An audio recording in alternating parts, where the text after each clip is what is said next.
I feel like part of the problem in this domain is just a problem of miscommunication, of poor labeling of the words. Like, what is a root canal? What is root canal therapy? What is a root canal infection? And a lot of these terms have become mixed and have created a lot of misunderstanding, which combined together with the world of information technology we live in today in social media and drive to kind of, try to draw more and more conspiracies, people are misusing and mislabeling terms and then just propagating information that leads into misinformation for patients. I am so excited to announce the launch of an innovative new product from Vista Apex Solutions called the Endocator. The Endocator is the first ever chair-side device that actually allows you to verify and test whether your canals are clean before you obturate. Utilizing ATP as a biomarker, this device is able to let you know that the canals are clean before finishing a case. How valuable is that? Visit Vista Apex Solutions at vistaapex.com to learn more about the Endocator, because remember, you can't see clean on an x-ray. Welcome back to On the Cusp. I'm your host, Dr. Brett Gilbert, with an episode that is unprecedented on my show, which is bringing in two incredible global leaders and experts in endodontics, two gentlemen that I have so much respect for. Both have contributed so much to our profession, and I'm very, very honored to sit here and have a really important discussion, which is really intended to be for the ears of our patients. Now, through our doctors, of course, we want to understand, what is it that patients are asking about for root canal treatment? What is it that they're concerned about? What's floating around the ether that's causing concern, maybe causing some misinformation, misconceptions on the truth about the safety, effectiveness, and in all honesty, the awesomeness of root canal treatment. So I want to welcome in two incredible guests. One checking in with us from Sydney, Australia, Dr. Mehdi Rahimi. Again, just an incredibly lengthy and very impressive bio. Aside from having his own private practice for which he's the principal, he does an incredible amount of teaching. He's taken on leadership and mentorship roles with the Australian Dental Association. He's received so many awards. He's just been out there teaching dentists, teaching students, mentoring other doctors, and more importantly, wanting really with his whole heart to contribute to the truthful and factual knowledge base of the world in terms of patients so that they can understand and make better decisions on their dental and oral health care. He and I have contributed and collaborated in other ways in the past. All of that will be linked up in the show notes. But we want to talk about root canal safety. We want to talk about some of the myths that are out there and some of the most common questions that patients have. Now, the other gentleman here he's a heavy hitter. Mehdi and I can hold some weight, but man, Dr. Alan Ali Nasseh is just a legend in endodontics for so many reasons. Aside from just being an awesome human being, he's just a dedicated teacher to both the most novice of students and dental students to the most seasoned of endodontists. He has incredible background in biomaterials and sciences. He served the ADA, the American Association of Endodontists, all kinds of other global entities. He was the founder and ran Real World Endo for so many years, an educational based arm, and really has contributed so much in terms of his real desire to be a part of the conversation on what is root canal treatment, what is endodontics, how can we improve. And anytime you listen to him, anytime you have a chance to sit with him, you get better, you learn, and you grow. So I want to welcome, he also, just by the way, is the host of the Pulp podcast, which is an incredible podcast, a new podcast that has really gained incredible following and really focuses on leadership in dentistry and all the particular types of things that are happening around dentistry, which is very exciting and in many cases, somewhat concerning. If you would, Mehdi, Ali, can you just say hello? And then I want to just kind of set the stage for what this conversation is intended to be about. So, Mehdi, welcome to the show. Thank you very much. Thanks for having me. It's a great honor to do this with both of you. And I've been wanting to do this for quite some time, since the Root Cause, it's Pulp Fiction documentary discussions we had, Brett, back in 2019-20. So it's really good to finally catch up with both of you. Awesome. And Ali, welcome. Yeah, thanks so much for having me, Brett. It's a pleasure. And, thank you also for all you do for endodontics and dentistry as a whole, and for educating our colleagues. And now we're going to hopefully be able to do a little bit for passing on some of this information to our patients, which are really the people we serve. Absolutely. And the people that we care so much about, serving them in the way in which they can regain health, regain function of their teeth. So this episode is intended to be a conversation on what is happening in terms of proper, factual, unfactual, really falsified information that's floating around the ether about root canal treatment. I think the one thing I want to state, because you have some people that are staunchly against root canal treatment that talk about the potential that it causes patients to become sick, causes systemic issues. You have others on the other side like us who have dedicated our lives to learning and to practice and to really understand the science and the art behind endodontics and the pathology that occurs when a tooth is diseased. So before we get started, I want to clear the deck in just saying that no dentist, no endodontist is going to make any type of claim that an infected tooth, a tooth that may have had a root canal in the past that has an infection, is good for the body. That's not what we are saying. In fact, we're saying quite the opposite. We're saying that with proper treatment and addressing the etiology and causes of the pathology, that there is the opportunity for the body to actually heal. And so for those that are here thinking that dentists are trying to maintain some type of diseased tooth with infection, that is simply not the case. What we do want to discuss is how modern endodontics and modern dentistry has come such a long way that we have such a greater ability to actually address what is causing disease in a tooth. And that's really what we want to share. So Ali, I'm going to kick it off with you. Let's just rip the Band-Aid off here.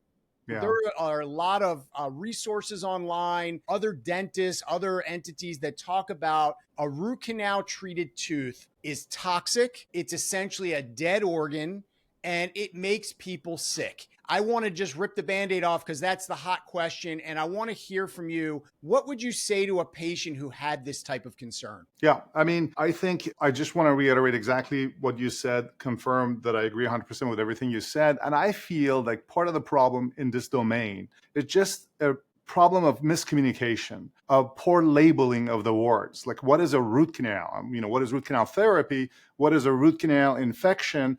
And a lot of these terms have become mixed and have created a lot of misunderstanding, which combined together with the world of information technology we live in today in social media and drive to kind of, try to draw more and more conspiracies, people are misusing and mislabeling terms and then just propagating information that leads into misinformation for patients. Neither you, Mehdi, or I are pro people having just a root canal, even if they don't want to. The goal here is to make sure that people who want to have a root canal for the right reasons can have a safe and good root canal procedure and therefore save their teeth.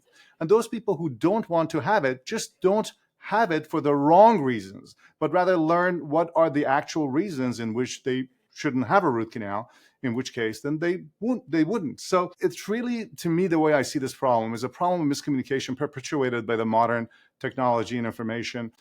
Root canal therapy is a science that has existed for a long time. It has gone through lots of evolution over the past century. And much of the information that is put forth by many of the conspiracy theorists that say this procedure is flawed has been done over 100 years ago. And what's interesting is that that's never mentioned. And so I feel like where we're having a problem is miscommunication and quality of information. And together, it creates a big source of confusion for patients. And for me, the saddest thing is when someone ends up losing their teeth and therefore their function, aesthetics, and their health as a whole, just for misinformation. That's really a tragedy. And that's what hopefully we can have an honest conversation about so that that doesn't happen to anyone themselves and their loved ones. So that's really the key point. Yeah, that's a great way to kick it off. And I really appreciate that labeling issue, right? A root canal is an anatomical space. Root canal treatment is the actual treatment to address any disease or remove tissue from it. And a root canal infection is an infection around a tooth that happened to have had a root canal procedure in the past. I think that was a really great way to start it off.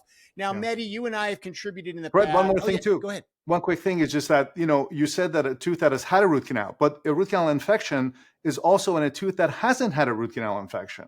We call that a root canal infection, and that creates the biggest source of misunderstanding. I had a root canal infection and I had to be hospitalized. Well, that tooth did not even have a root canal. You just had a tooth infection, right? But it's called a root canal infection because the source of it is the anatomical space that you mentioned, which is inside the roots, that causes an infection. And then the root canal therapy or an extraction are the two different ways that we go about addressing this problem. And again, all of this creates this big confusion that is so sad to see. Thank you for that clarification here. And it shows the complexity of the layers of what we're talking about. So thank you, Ali. And Mehdi, you and I, we contributed.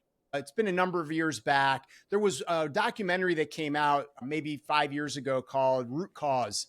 And it was a sensational, really over the top version of what we call the focal infection theory, and trying to really create a lot of fear, really create a lot of scare amongst patients in the world. And the way it was put together was quite compelling. It was very professionally done. I want to acknowledge Dr. Ali. He is a renowned filmmaker, trained, puts out incredible material. So I'm sure you could appreciate the power behind the videography and how the film was made.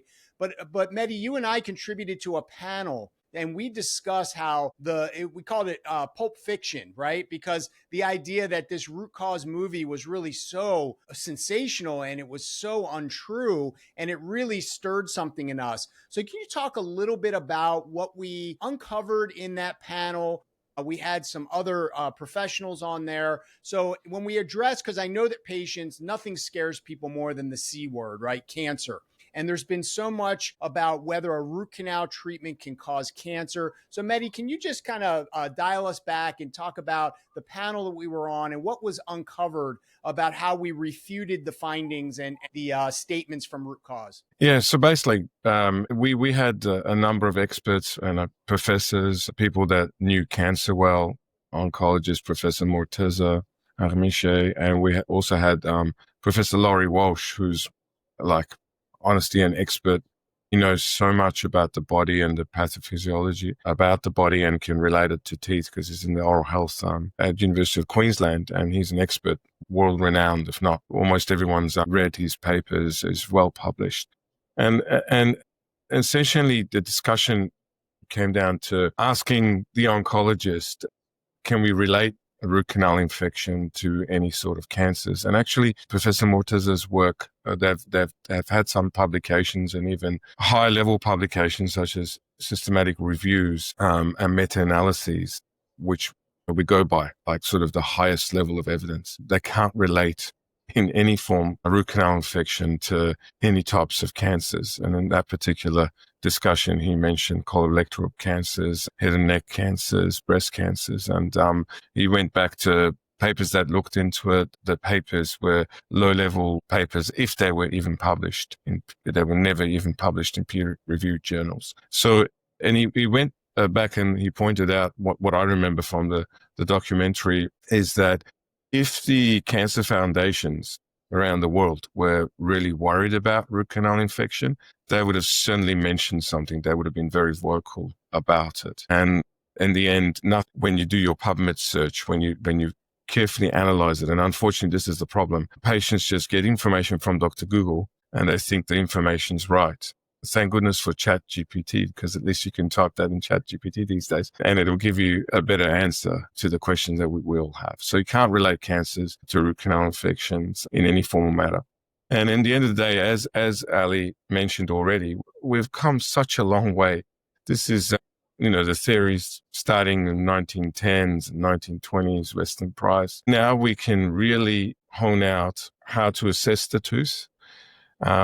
Through 3D technology, through use of microscopes, we're able to see the root canal system better. We're able to clean it better using lasers and other irrigant agitation systems. We can get it to areas, the nooks and crannies that we couldn't get to. I agree that root canal infection is when the tooth hasn't had root canal versus a tooth that's previously had root canal. But we're so much better at assessing those teeth even for retreatment, knowing our ability, knowing can we address the anatomy, can we get to that apical point of the root canal system, which is the tricky point where most of the ramifications are, where a lot of ports of exit are, and be able to clean that biofilm really well, effectively. And we also have root canal. If we cannot go back to address the anatomy well, then we can go back to endodontic surgery. So provided the tooth is not cracked, we should save the tooth, because the tooth, we've got proprioception.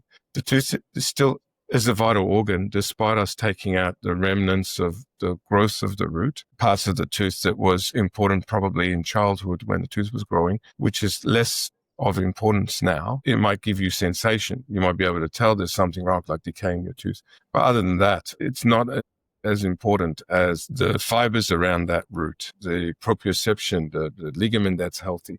And as soon as anything happens to that tooth in terms of infection, the body reacts. The body gives you inflammation. It tells you there's a florid immune system associated with that area. I always show this to patients. That's a reaction to potentially the infection in the root canal. But that reaction does not mean from the root cause documentary that we've got lots of nasty toxins at that area around the root. And it actually heals convincingly through 3D technology. We're able to see the healing and really prove the difference from here to healing to heal quite convincingly now. So we're able to do it really well. Worst case, endodontic surgery. Still nothing, according to Professor Brandemark, the father of implants, will ever replace your natural tooth. I would never want to give up my knee. And, whether it's below the knee or above the knee, I don't want to lose my knee. Even if my knee is not doing well, I'd rather keep my knee for as long as possible to keep function, to keep my jaw working, to reduce risk of arthritis and jaw issues and TMJ issues with time. Yeah. So hopefully that's... I appreciate it. It's interesting. You're talking about the studies and evidence basis. We do have a tremendous evidence basis for root canal treatment, for the possibility to remove infectious or biological materials from the tooth, and we continue to improve on that front. There really is no evidence that you can find on Google or in any PubMed search that would support the opposite, which is that a tooth that has had a root canal treatment, however you want to assess it, can cause any type of cancer or systemic disease. But Ali, just to dial it back for our patients that are listening, or even for doctors that are listening and wishing to maybe have more effective communication with their patients, we figure that on this panel right now, we have more than 70 some years of clinical experience as endodontists. We've seen our cases heal. They don't all heal, right? There's some small percentage that don't heal, but the vast majority, more than 9 out of 10, heal wonderfully. But Ali, can you talk a little bit about, for a patient, like when you break it down for them, like what is a root canal treatment? What is the specific anatomy specifically at the end of the root that we're concerned about? And obviously you being a pioneer in some of the materials that we use, can you talk about how modern day endodontics really addresses what maybe some of these speculative type of claims are really based on? Right. So, the way I usually explain it to patients, Brett, is very simple, is that, if a tooth has an infection that is caused by, by a history of cavity or anything that has caused the nerve inside the tooth or the pulp to die, it causes what we call a root canal infection. At this point, it hasn't had a root canal procedure. It's just a tooth infection that causes the toothache and swelling and so on. At this point, the patient has the option to either, because the infection is, the bacteria is inside the tooth, they can either remove the tooth itself, that would be the cause of the problem, or they can try to remove the bacteria through the tooth, and that's the procedure we call root canal therapy. Now, the understanding that I try to put in their mind is that, like anything else, including the alternative, nothing is 100%. But root canal therapy, if done correctly using modern techniques, understanding, and protocols, it can have a very high predictability, above 90% easily, right? And even higher in many cases. And the only point here is that instead of saying that, well, there's a 10% chance it's not going to work, and therefore we should pull the tooth, why not hedge on the side of, well, there's a 90% chance that it could work, and let's try to save it. But most importantly, understand that when the procedure is done, the treatment is not complete. The treatment is only complete when you come back in several months so we can follow up and find out if the infection is fully removed and there's no recurrence and there are no issues. And that's the problem that people tend to forget. And that's what leads to some of the misunderstanding with people having persistent problems that they don't address. So the whole issue here with whether root canals work or not from a scientific basis, we know they work the vast majority of the time. And from a practical point, patients have to understand that it's not done the moment you walk out the door of the office. You need to come back and have it reevaluated. And if you are in that 10% where it doesn't work and you may have some persistence of a problem there in the tooth, then that could still be addressed another 90% of the time through other modes of maybe trying to revise the procedure, use a different set of disinfectants, or even surgically go in there and clear out the infection from the end of the root. So the vast majority of teeth can be saved through a conventional and then potentially some additional modes if needed. But the tooth can be saved. But the most important part that the patient has to understand is that follow-up is a part of the procedure. And if they get too lazy when they get that follow-up email from us or the follow-up x-ray, and in my office, it's certainly included, and that's, I think every endodontist should do that, because we all need to make sure as a point of as a point of patient safety and also our own brand, to make sure that we are keeping track of our patients. So as long as people do that, I think the whole point is just a moot internet argument over something that's a misunderstanding, and from a practical point can easily be managed. So that's my point on this. Yeah, I think that's really well said. And also the fact that we do depend oftentimes, not every case, because we do more permanent restorations, but there is a restorative component after root canal treatment that a patient must understand is critical for the protection of not only the tooth, but of the root canal treatment that was done. And so I think it's really well said. And I think we do try to educate our patients so they are an equal partner in understanding what they need to do, which is also good oral hygiene and preventing decay and all of the things that create a good dental health and a good oral health balance in a body. So Mehdi, so a patient is listening to us and they're thinking, well, these doctors do root canals. They're obviously very pro root canal.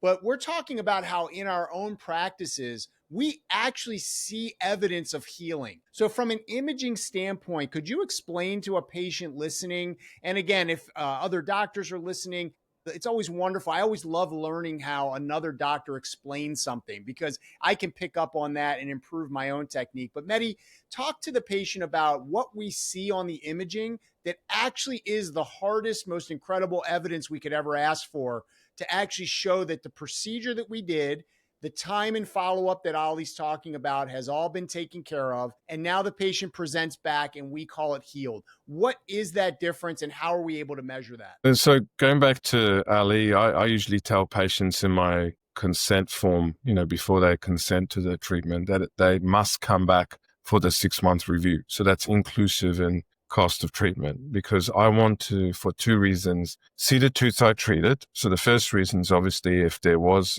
any of these lesions, are we seeing healing? So it's getting smaller in size, therefore bone is coming back and the body's reacting positively. 2, I like to see it eventually completely healed. And so the first reason is to see if the work I've done as a glorified plumber is working.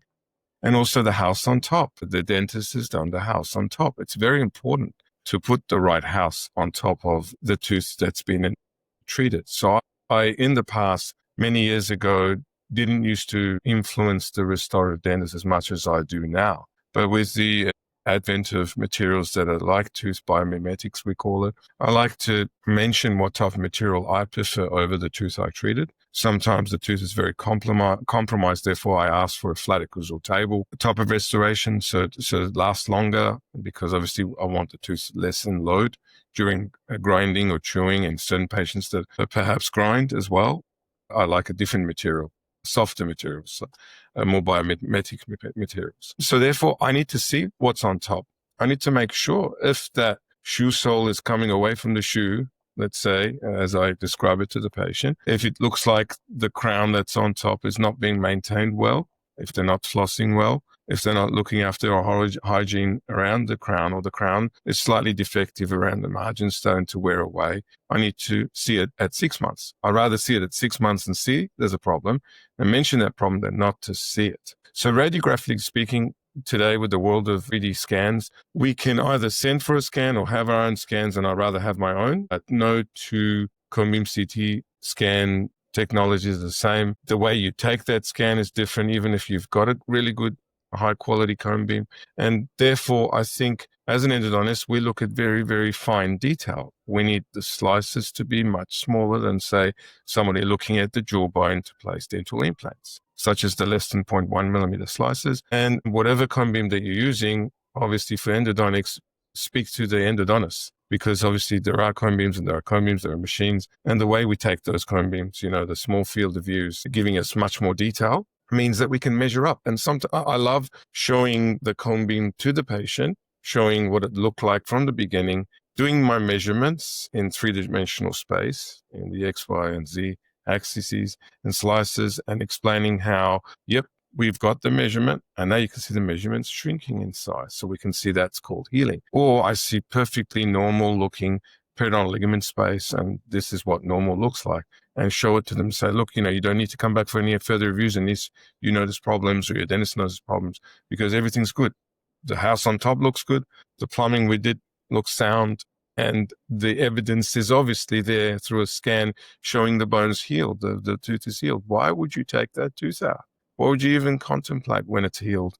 About all these theories in the past, many years ago, which are just cruel myths, really. Beautiful. Yeah. And I think that's such compelling evidence to show, a dark circle around the end of the root that represents the pathology, the disease, and a year, whatever, a year and a half, whenever that might be again, that you are able to follow up with the patient.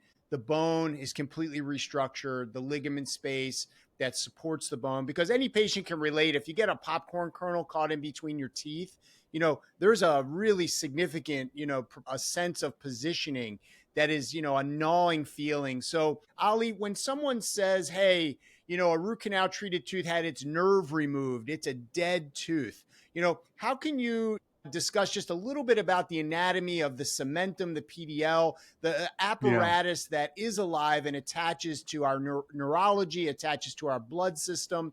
How can you explain to a patient how a tooth with the pulp, which, as you mentioned, is part of the formation of the tooth, how is the removal of the pulp honestly does not render the tooth dead? Yeah. So that's actually a very good question, because that tends to be one of the common kind of strategies used by some of the so-called biological dentists that make the argument that, look, well, there's no place else in the body that you can have a dead organ. Right.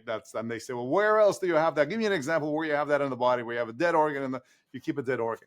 The problem, again, it goes back to definitions and word usage, right? To be honest, part of that is our own fault as dentists and endodontists, because we've kind of tried to say that, look, well, we're going to go in there and deaden the nerve. The tooth is dead. We use these kind of terminology that kind of confuses people, and they think like dead, therefore like dead.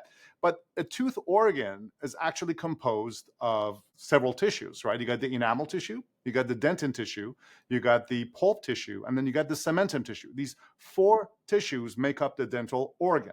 And you could make an argument that even in a live tooth sitting in your mouth, one of those tissues, which is enamel, is dead. It has no, there's no live cell in there. So should you consider a tooth, all of your teeth dead because they basically have no one of their tissues, which is enamel, has absolutely no cells in there? Dentin does not have any cellularity itself. It may have some, some processes of cells that kind of reach into it. So dentin and the enamel, basically half the tooth is already composed of non-living organisms. So all endodontic therapy does is it removes the already kind of necrotic tissue that's inside that 3rd tissue, which is the pulp. But the 4th tissue, which is cementum, still contains live tissue even after root canal therapy. So the organ as a whole is not dead. So it's just a false analogy that is used to kind of portray or explain this procedure. All we're doing is the tooth is already 2/4 or 1/2 dead. We're just adding, 3/4 of the tissue is now is being removed, or 1/2 of the living tissue is being removed, if you can think of it that way. Whatever, it doesn't really matter. The reality is the organ is still alive, because if it were dead, what would happen? The body would reject it in that way. If the cementum was dead and was necrotic and it had microbes and stuff in it, it would have then been rejected the same way that it happens when you have an avulsed tooth and it does go through a problem. But so that's just a false argument. And as I mentioned, it's kind of our fault for kind of using that terminology for it. Again, for me, it's a very simple idea. And I think the more in detail we start to have this conversation with people, because endodontics, just root canal anatomy itself, and then add to that the therapy and all of that, is a fairly abstract procedure for most people. They don't seem to understand. Even our physician colleagues don't seem to understand that. It's a very, very detailed and abstract procedure. And as somebody, and you yourself, as well as Mehdi, were in the education part of this thing, to our colleagues, and realize how difficult it is to educate people based on this abstract concept. So it's really not patients' faults for not understanding this really difficult concept to grasp. So at a very simple level, it's just a question of statistics, right? I mean, look, you have a tooth that has a problem, has an infection. As I mentioned, you can either remove the whole tooth. Yeah, you'll get rid of the infection 100% by removing the tooth. But if you do root canal therapy, which is an attempt at removing the infection without removing the tooth, then you'll have 90% more or less, and depending on the case, the doctor should advise as to what is the prognosis for that given tooth, considering the condition. So you can give it a shot and try to save it, and then follow up. And if it works, great, you kept your tooth. I have a tooth in my mouth that I had done in 1990 when I was a dental student, and it's still in my mouth. So I've had the benefit of keeping it. And if it doesn't work, in the follow-up, we find out, and then you remove it. It's not like you're going to die for having had the procedure done. It's an attempt. It's like any other medical procedure. You're attempting to save some piece of your body or something, or try to get rid of symptoms or reconstitute health and something like that. And it works a percentage of the time, and it doesn't work a percentage of the time. And when it doesn't work, then you move on to the next step. The statistical problem here is that people don't understand that the alternative, which is the removal of the tooth, or even replacement of the tooth, whether it is with a bridge or an implant, has its own set of risks. So people think that they're making a decision based on risk in a vacuum, in which the alternative is heaven, right? And then this procedure is terrible. So people have to understand this. That's why it's so complex of a decision making in this situation. Based on plenty of evidence now over the past 20 years, we know that they are at best as successful as root canal therapy, but certainly a lot worse, considering many of the other complications that they cause and that occur as a result of them. Right. And, peri-implantitis, which is like a root canal infection, except that it's quiet and people don't realize it. There is these issues associated with implant cases that people tend to just kind of ignore or not know about because they don't hurt. They're like low chronic level of infection, but because it doesn't hurt, because it keeps draining into the mouth, unlike the root canal issues that are kind of a little bit deeper so people feel it, they don't have a problem with it, or they don't know about it to have a problem with it. So issues like breakage of fixtures and drilling into the bone. It's a surgical procedure, the alternative. Extraction of the tooth itself is fairly complicated. Patients that are on a number of medications can have those kinds of extraction. The healing is retarded. It's a fairly brutal procedure. So endodontic therapy, or root canal therapy, is the easiest and safest, relative to the alternative, procedure that you can have to save your tooth, and you get the benefit of saving your tooth.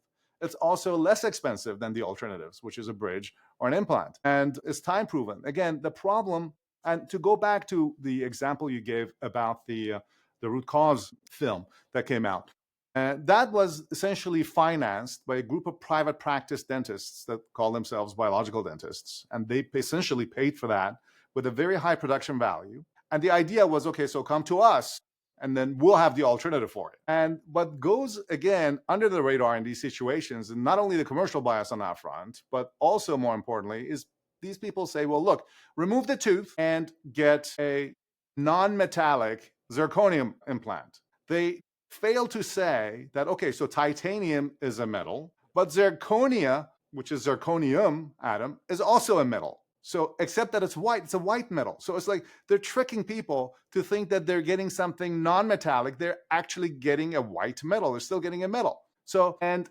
much of the thinking in this area is really driven by several logical fallacies that people, you learn this stuff in, philosophy 101. It's like, the most, important one is the correlation causation problem, right? So it's like, well, I had a root canal that, 98% of people that had root canal had like, this is a saying that everybody has said. It's like, well, they have cancer. Well, 99 or maybe even 100% of people who brush their teeth will also have cancer or who drive have this issue. So it's the correlation. It can't actually be a causation. In order to have a causation, you have to really go back and look at the root sources.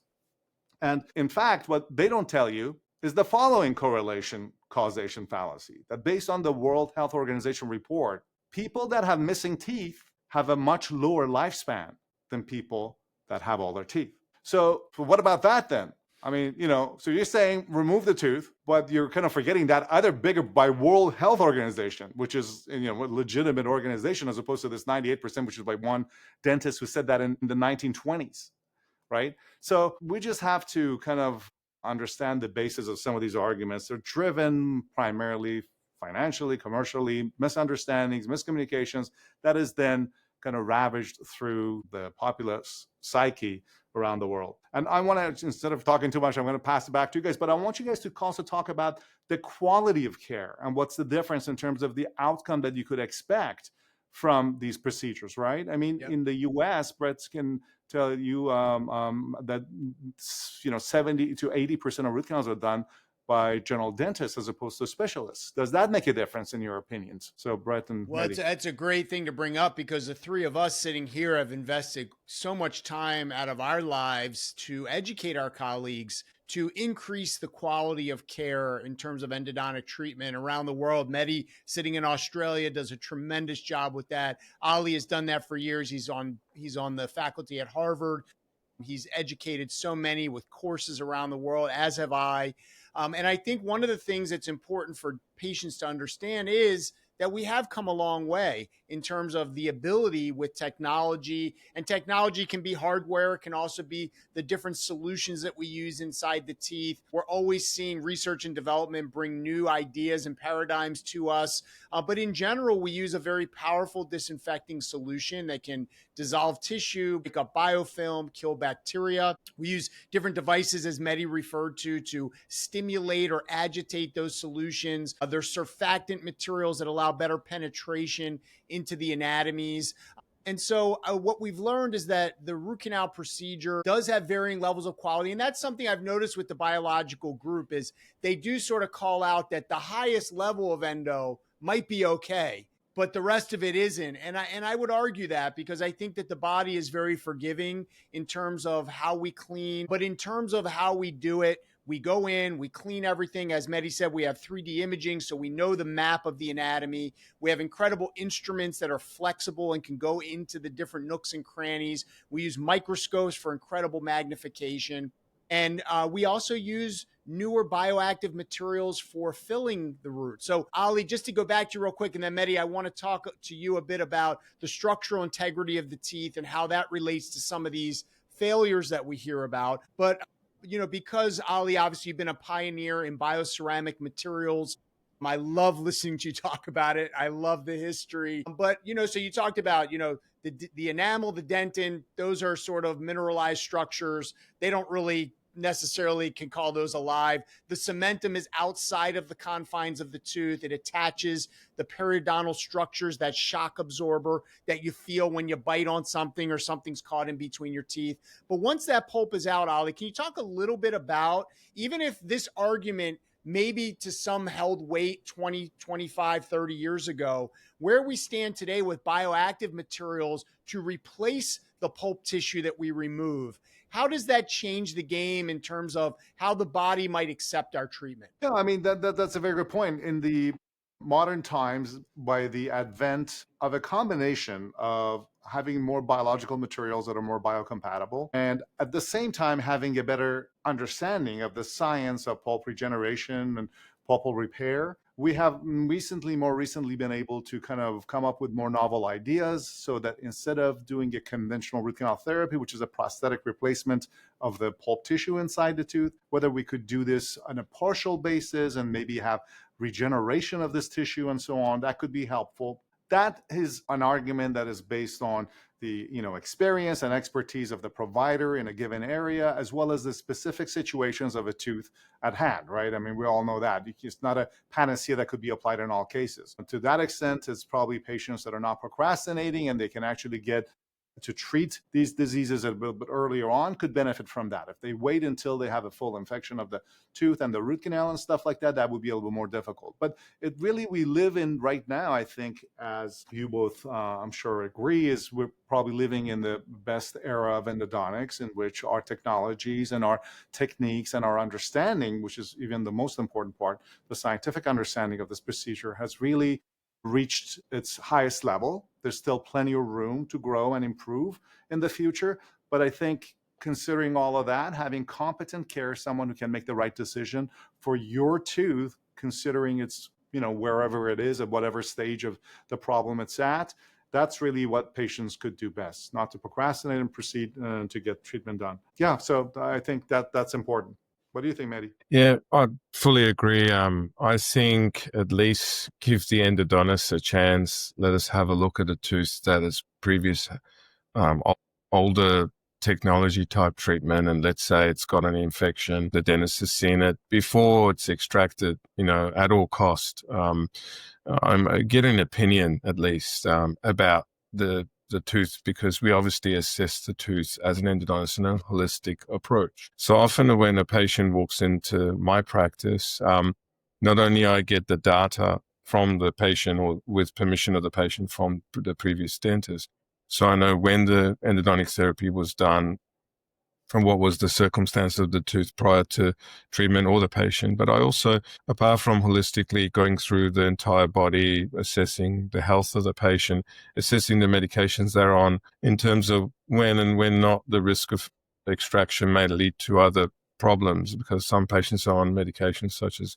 bisphosphonates, and extraction may not be as straightforward for them. We also assess not only the tooth itself, but the entire dentition. So going back to the point of how long the tooth will last in the mouth, where we know, with of course admitting to bias, because we're endodontists, we like to save as many teeth as we can, which I see no problem with. We also need to look at the entire dentition. So, for example, I look at bruxism. I look at them areas where they might be grinding for different reasons. It's not always stress. Sometimes it's their breathing. I go back to saving the patient's health. That's number one. We're not just talking nutrition. We're not talking everything we agree with, Brett, but you've mentioned a lot of things about their health in general in the past, in many of your podcasts, which I fully agree with.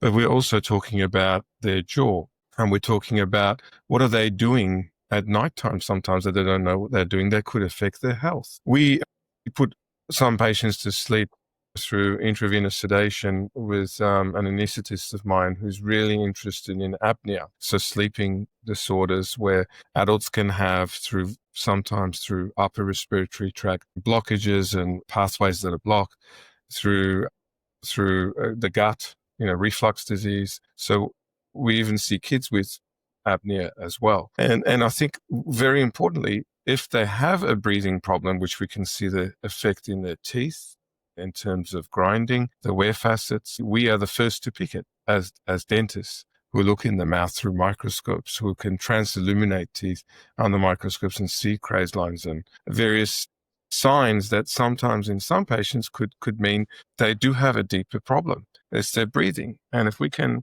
address that breathing or reduce the risk of them grinding, not only we can save their teeth for function, which is the most important thing, and their jaw from developing arthritis throughout life, but also more importantly, chronic disorders, such as if they're not breathing well, their heart, their vessels, their more chronic disorders, diabetes and things can come their way sooner.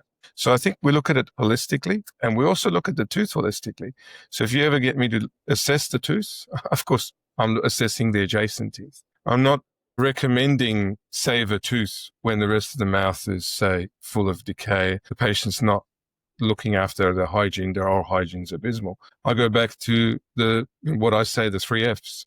So the flossing, the dental cleaning, means of keeping decay away in many of those patients, to fluoride, which, it's a different topic we can spend ages on, where and fluoride toothpaste, extra strength fluoride toothpaste, tooth mousse in Australia. I don't know if you guys have that in around the world. The cow product has casein phosphopeptides, which can remineralize Dentine, again, another bioactive material you'd be interested in, Ali, you could look into. And I think the food they're taking in, the food is very important. So going back to everything, going back to periodontal support of the tooth, going back to restorability, removing, stripping away the tooth and having a look at whether it's worth saving that tooth. Is there enough sound dentine, uncracked dentine? The thing that lets us down as in the profession of endodontics, and I think both of you would agree to, is the fact that the tooth could have had a crack and we didn't see it, and the tooth would eventually fail or get reinfected because of that crack. So we always put a lot of emphasis on cracks, and that's the number one reason for loss of the tooth. Many papers published over many years mentioning that it's predominantly a restorative failure or a tooth. The tooth itself, the dentine fails, not the root canal that actually ends up causing the disease in the long term. So the chance of it being a persistent infection is there, but it's much lower than the tooth having cracks. And these days with 3D technology, we're able to actually pick cracks that are very deep in teeth, see signs or reactions, again, loss of mineral in areas which you wouldn't expect normally. And we can actually remove through software like EvolveDX as an example, remove all the dentine, all of the hard objects like the bone around the tooth, and be able to inspect the tooth better that way in terms of picking for cracks, because cracks is what lets us down. Yeah, I mean, I think that's a great way to show how intent we are on recognizing the patient's overall health. And most importantly, I think because some of the arguments from biological dentists that support this type of thinking that root canals don't work or they fail is the concept that the tooth structure itself, as Ali said, it is mineralized structure. It can crack. It can crack from parafunction, from your grinding, from awkward habits, biting on things, and just from general function as well, which is one of the main reasons for the proper restoration. So I think some of the failures, quote unquote, that are, sort of, again, a misconception are not because the treatment wasn't well done or that the body didn't heal well, because all of that may have happened, but then a crack or fracture or trauma to the tooth can ultimately undo it, as can periodontal disease. So I think what we're seeing is it's more than just this simple thing. Root canals are bad. Root canals can make you sick. Don't have them. It's more of a much more elaborate part of oral health care to recognize that this treatment can be very appropriate and save teeth. And as Ali said, if it doesn't work, you still have options. And many of the options are, as Ali said, about 75% of endo or root canals done in the US are done by general dentists. Well, then there's still an opportunity to redo a root canal. And if that doesn't necessarily take care of one specific area, a surgical procedure to actually remove one small part of the tooth, which is problematic, can solve the problem. Going back to the data from WHO about, people that keep their teeth are generally healthier and live longer. So I think it's a really fascinating discussion. Ali, you didn't quite get to where I was going with the bioceramic, biocompatible materials, and not in any way. I didn't want to do a self-serving push here. Yeah, well, but I think it's important in terms of for a patient to understand what has changed. So how can they understand, not putting any names for sure. I mean, Brad, you're absolutely right. The bioceramics have really helped in this area, make things a lot easier in terms of the biocompatibility and the ability to have a more streamlined way of saving teeth with better seal, better hydrophilicity, and so on. Those are like the details that probably patients don't care as much. That's probably more among us. As far as patients are concerned, combination of the material science and our understanding are really making endodontics better than ever before. You just need to see conscientious practitioners and clinicians that are adequately trained and they know what they're doing, because it's a complex procedure like anything else. And keep in mind and have realistic expectations. Like, one of my favorite sayings is an old aphorism that, health is the slowest way to die. For me, like, dentistry is the slowest way to lose your teeth. Right. So all we do is just postponing some of the inevitable in healthcare. Right. Our goal is to kind of keep function, keep things around. And that's the same way for these little organs that we've dedicated our lives to, which are teeth, these 4 tissue organs, if you will. So, right before we started this thing, I just said to myself in this cue card, if I could just write down some of the arguments for saving our teeth. I mean, what would be some of why not just pull it down tooth, right? So I came up with 8 off the top of my head. I'm going to just read it to you here. So first one, is the argument that nature is best. So the natural thing is the better version. If you can have your own teeth, you can have actual human cells in contact with human cells in the bone. That would be ideal. Why go with some type of a artificial replacement? Keeping your teeth through root canal therapy or through vital pulp therapy, if you're on top of things early enough, has fewer complications, right? Because extraction and placement of implants, which is surgical procedures, both of them are much more invasive than a root canal procedure. Root canal procedure, the worst part of it, if you see a competent clinician, the procedure should be completely painless during your visit, and that it would, the worst part of it that I tell my patients is your mouth's going to be open for a little while, as we're doing this. And it's just like the way I explain it to patients, root canal therapy is a deep filling. We're filling inside your root. The mistake people, and if you ask the common person, they say, oh, I thought root canal was removing your roots. We're not removing the roots. It's kind of like, as Mehdi said, it's like, it's the foundation. If we remove the foundation, what's the tooth, it's going to be a facade that's going to be hovering by some kind of a skyhook. Anyway, so it is a simple procedure. 3, long-term success. The long-term success is been established. It does do very well, especially if it's properly restored, and your grinding and other kind of bad habits, diet habits, and things that Mehdi just mentioned are mitigated and are addressed. Like I said, my tooth here, my tooth number 5 was done in 1990. It's still in there. And number 4 is basically it's a healthier option as safer for our health, since it is, again, it's your own body in touch with your own tissues, as opposed to have potential periimplantitis and other potential complications that occur as a result of that. It's just a question of seeking quality care. It also protects the neighbors, number 5, because again, extraction can damage adjacent teeth, and the placement of an implant could cause other problems with adjacent teeth, and so does a bridge.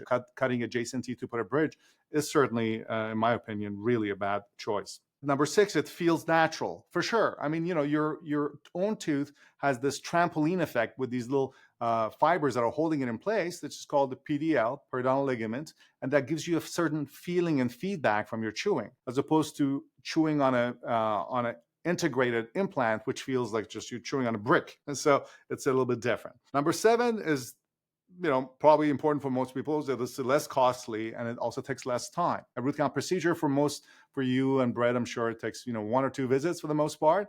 Mostly in one visit, it could be done in specific cases. And then you're off to the crown, which is another 1 or 2 visits, and you're done. Usually the whole thing can be done. In some situations, the whole thing can be done in 1 visit if you have some of these modern technologies. Whereas with the implants and the restoration, it does take a significant amount of time for the bone to heal, grafting, very expensive procedures, significantly more expensive. And then number 8, last but not least, that it's entirely backed by evidence. And so this procedure has been established now. And, there are thousands of, there are in the US 15 million root canals done on an annual basis. And again, it's important on the patients to seek quality care from competent people. An example I often say is that, when you go get a haircut, everybody understands that like every haircut is not the same, right? If you get it to a good place, the person knows how to cut your hair, that's a good haircut. It could go if I give my razor to my kid, they could totally mess up your haircut. The same thing with a root canal. People say a root canal as if it's the same everywhere. It's not. You need to do a research. You need to find out somebody's doing it. Endodontists and people that are specialized in it. Many general dentists can do it well if they have enough training in it. And that's really the understanding that I feel that we can, the 3 of us can put forth for our patients so they can make the best decisions for their health. At the end of the day, that's what it's all about. Yeah, that's beautiful. I love that. Those are 8 great points. And I think it's also important for, look, we're not trying to rewrite history here. I think we just are in the present moment stating the root canal procedure. When we say evidence, we mean studies have been done. They've been followed. A statistical analysis has been done to show a certain outcome. I think a lot of the arguments we hear from the other side are, I had this neighbor who had a root canal. She had a problem with it, and then she got breast cancer. We just want to be clear that although is compelling as a story, it's not evidence-based. And that's what we are speaking of, is our study, our understanding of, and Mehdi mentioned it earlier, high level, systematic review, meta-analysis. So I think that's really important. We also want the public to know this procedure has evolved so much in terms of the materials we use, the way we perform it, the way, as Mehdi mentioned, we're able to assess it over time. And so the parts of it that we can't control are the patient's willingness to keep the tooth clean, any type of parafunction, any type of cracks and fractures, which we see, as Mehdi mentioned, many medical conditions or even habits that patients have can contribute. So Mehdi, as we close this session out, we've been through years and years of understanding that through the media cycles, we see time and time again this idea come up that root canals simply are not safe, that a tooth is dead, it's toxic, it should be removed. I love how Ali broke down, you didn't even mention the ozone treatment aside from the zirconium implant, which again has no evidence basis whatsoever. But Mehdi, as we close this out, patients looking at you, they're concerned. They've heard the story of Sally the neighbor.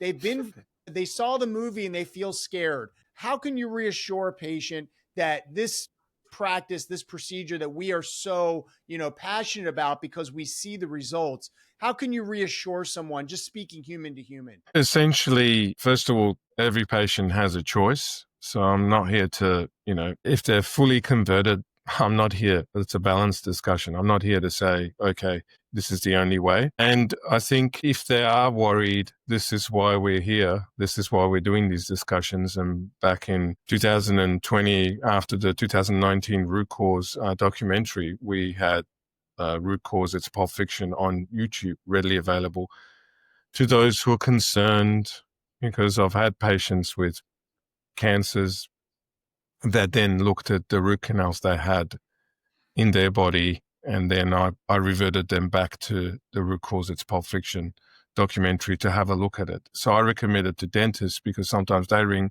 and they're like, well, this patient, hard to explain this to them. Can you speak to them? Can you tell them this is important? Because sometimes patients come in and they're very young. They're younger than the age of 20, and their parents have this mindset that, root canal infection, you got to take the tooth out.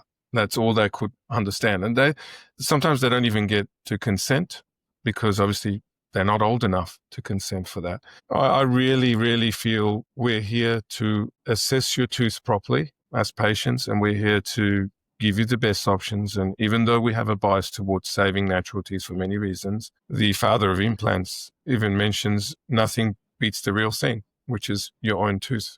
And nothing will ever replace it. Yes. One quick thing too, Mehdi, is that people who tend to respond to anecdotal evidence are oftentimes convinced by anecdotal evidence. So I often use my own tooth as an example, which is true. I mean, I've had a root canal. I mean, you said, why should I have a root canal? I'm like, well, I had a root canal. So, I mean, I don't know what else I can do to convince you. I did one also on my family. I've done a bunch on my family members. I did one on my wife when she was pregnant, and my son's now 16. This is the truth. And the reality of it is that, like, people say, well, look, if I didn't believe in it, I wouldn't be doing it on these people that I love and I care about, and including myself, right? So it's one of those things where sometimes you just got to get to the human element part of it as opposed to going to the science and to the background. If you need to really have that scientific understanding, go to dental school. Otherwise, for you, look, if it's good for me and my family, I feel it's good for you. But if you don't want to have it done, it's perfectly fine. Go remove the tooth, go through the implant path, and then let me know about it, how it was. I mean, that's the bottom line. You can't, an old saying is, a man convinced against his will is of the same opinion still. So that's the key, is you're going to have that, that thing. So I just try to keep it simple because that's the way it works best for our patients. And I think, before they extract the tooth again, assessing the tooth properly, giving them an informed decision before they do it, because they may regret it down the track with their lifespan being so long, missing anterior teeth, especially front teeth, replacing them with implants with such maintenance problems down the track, high maintenance cases. And, 10 years later, it's too late.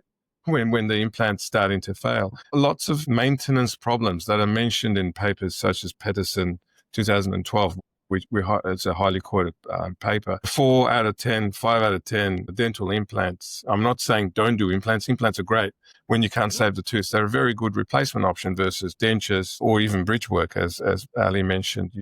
You're actually drilling healthy teeth that may eventually need root canal because you're placing bridge work with food traps. But implants also, when placed, they need to be placed by experts in the field, or people that have had great training, just like root canals. And if they're not done well, they cause a lot of problems, food traps between adjacent teeth, decay that's so difficult to manage afterwards due to improperly placed implants. I think also peri-implantitis is one mention, but also remembering that mucositis is in more than 40-50% of those cases have some low-level infection around them, which gradually becomes peri-implantitis, and it's much, much harder to manage or treat compared to teeth that we are able to retreat and resolve the problem and get the healing and the properly placed crowns, which would protect those teeth for as long as possible. So once again, everyone gets a choice, but I think please get the expert opinion, at least get that consultation prior to, regretting later. It's too late down the track when you say, I shouldn't have lost as many teeth, perhaps I could have saved them. Yeah. Well, our intention here was, the voices of the other side are loud and they conjure fear as a way of motivating patients to one sort of opinion. Our goal here was to create an opportunity to share evidence and our experience as three very passionate, experienced, and really quite well respected clinicians globally. We see the healing, we see the benefits, and we just want patients out there to know that if you are having a problem with the tooth, if your dentist does recommend root canal treatment, it is safe, it is effective. Mehdi has seen it in multiple cases throughout his career. I see it all the time. The evolution of the procedure, the way we're able to assess teeth both before and after treatment has come such a long way that these other arguments to me hold no weight whatsoever. And so we hope that more dentists, more endodontists will speak up and put more patient-facing content out there to show that we truly believe in this. And I can promise you, if I didn't believe in this, I wouldn't sit here for 1 second and talk about it, because my honor and my morals supersede any type of business arrangement I have inside of the space of dentistry. So as we say goodbye, gentlemen, last closing remarks to the patients of the world out there who, maybe have listened and now maybe are a little more open-minded to what's happening. But how would you recommend that they go through the process of recognizing where, if they have some type of dental pain, some type of cavity, how they might approach asking the right questions about root canals? Ali first. Go ahead, Mehdi. Yeah, essentially, if you have any pain and a cavity in your tooth and someone's recommended you need root canal therapy, please let us have a look at it. You don't always need root canal therapy. We can still preserve the pulp. The pulp or the root canal tissue is very resilient, and we can perform vital pulp therapies on teeth, especially in younger patients where teeth are less formed or less strengthened by time. The roots maybe not fully, maybe immature. Then I think give us a chance with vital pulp therapy and regenerative procedures where we are able to revascularize the tooth or bring the tooth back in terms of structure and function. I certainly think the number one most important thing is to communicate and come and discuss. And then we, of course, communicate back with your dentist, or at times if we see it may be a more complex tooth to manage or complex sort of situation in the mouth, we'd also ask with dentist permission to refer you to other, maybe restorative specialists, gum specialists, periodontists. Again, nothing beats the natural tooth, but also nothing beats the science behind it that we understand. And I love seeing the body heal. The body is able to recover. The body is resilient, and we can get it right through a methodical approach, through a methodical assessment and a methodical approach. So believe in what we've done for many years, and don't just give up on your tooth as soon as you hear root canal. That's just, honestly, it's a cruel myth that's been around for a long time. Please don't extract your tooth at all costs. Try to save it, and at least give us a chance at discussing it with you. And Ali, last closing So remarks? for me, to be honest with you, I think everything starts by having a relationship with your dentist, by trusting your dentist, and that comes with time. Many people have this attitude of the dentist is like an oil changer kind of a thing. They're just going to stop with whatever's closed, or just getting gas somewhere closed.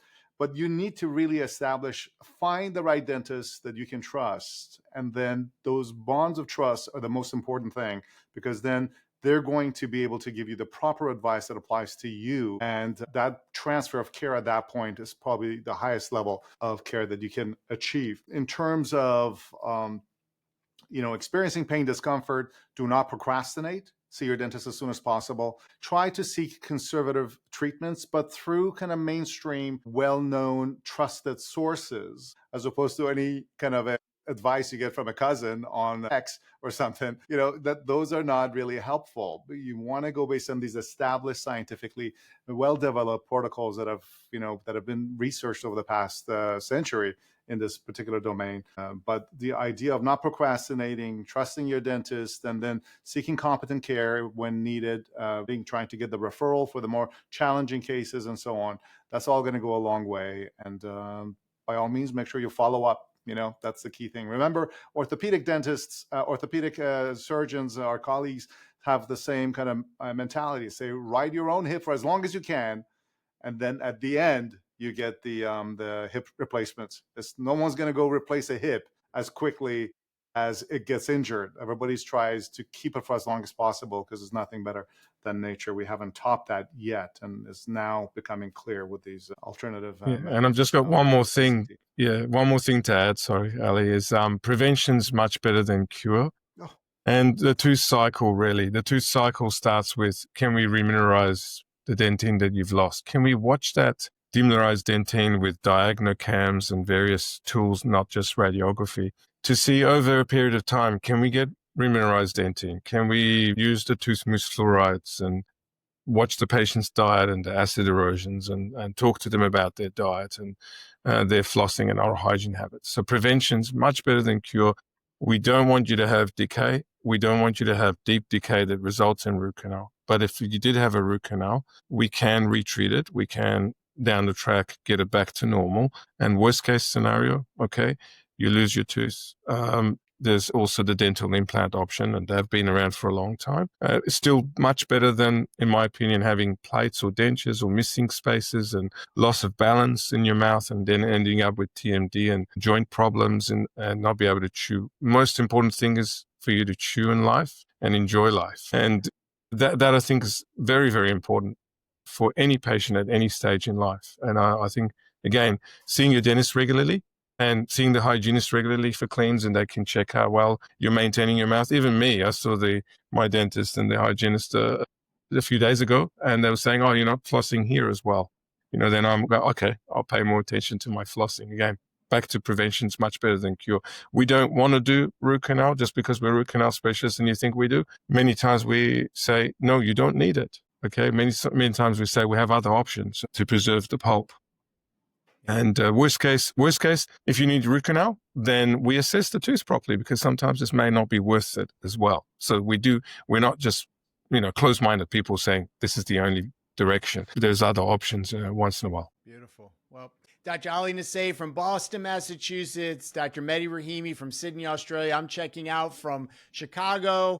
And I think the summation here is that dentists are very conscientious. Dentists want to see you succeed. We want to see your oral health be an important foundation for your overall health, and saving natural teeth is a wonderful way to do it. When it's not possible, it's not going to be done, but just be aware that there are amazing strides in this field. Whether your general dentist wants to do it for you or you want to have an assessment by a specialist like us, an endodontist, please consider saving your natural teeth and recognizing that dentists and endodontists are such incredibly caring individuals that really want to see you succeed. And we feel that your natural teeth are a great way to do that. So guys, thank you for being a part of this today. I'm looking forward to future collaborations. We're going to list all of your Instagram, obviously the Pulp Podcast, Dr. Nasseh. I'm loving listening to it. So I want everyone to check that out. Mehdi, you're doing incredible things down in Australia and around the world. So, gentlemen, thank you for sharing your expertise, your care, your time with general patients around the world so that we can bust these myths and give patients the proper information to make an informed and educated choice on their dental care. So thank you so much for tuning in, and we hope to see you inside the next episode.